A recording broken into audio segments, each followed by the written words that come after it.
ప్రపంచంలోనే అతిపెద్ద cruise ship సముద్రంలో అడుగుపెట్టింది. స్వర్గాన్ని తలపించే ఈ షిప్ను 2 నెలల్లో రాయల్ కరేబియన్కు అప్పగించనున్నారు.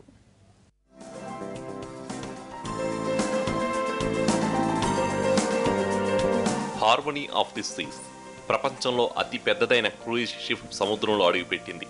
ఫ్రాన్స్లోని సెయింట్ నజైరా నుంచి మొదటిసారిగా సీ ట్రయల్ నిర్వహించారు. ఈ అద్భుత ఘట్టాన్ని చూసేందుకు జనం భారీగా తరలివచ్చారు.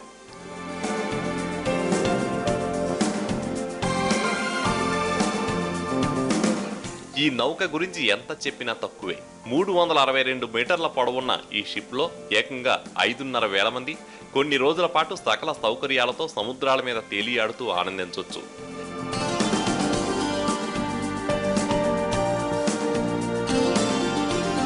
టైటానిక్ కన్నా 100 మీటర్ల పొడవు, ఈఫిల్ టవర్ కన్నా 50 మీటర్లు ఎత్తు ఎక్కువగా ఉంది ఈ షిప్. ఇక బరువు అంటారా, కళ్ళు తిరిగిపోవాల్సిందే. దీని వెయిట్ అక్షరాల 2,27,000 టన్నులు. ఇలా సరికొత్త రికార్డులతో చరిత్ర సృష్టిస్తోంది ఈ నౌక.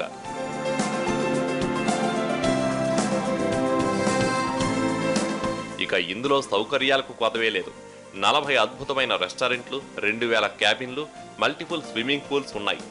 గ్రీస్ సంగీతాన్ని ప్లే చేసేందుకు ప్రత్యేకమైన థియేటర్ ఉంది. రోబోలు బార్మెన్లుగా ఉన్న బయోనిక్ బార్ ఇందులో స్పెషల్ అట్రాక్షన్. మొత్తంగా ఇది నీటిపై తేలియాడే స్వర్గం. ఈ భారీ షిప్ ప్రాజెక్టును పూర్తి చేసేందుకు 3 ఏళ్లు పట్టింది. ఇందులో 500 మంది సిబ్బంది పనిచేస్తున్నారు. రెండో ట్రయల్ను ఏప్రిల్ ఆఖరి వారంలో నిర్వహించి మే 12న రాయల్ కరేబియన్ సంస్థకు అప్పగించనున్నారు.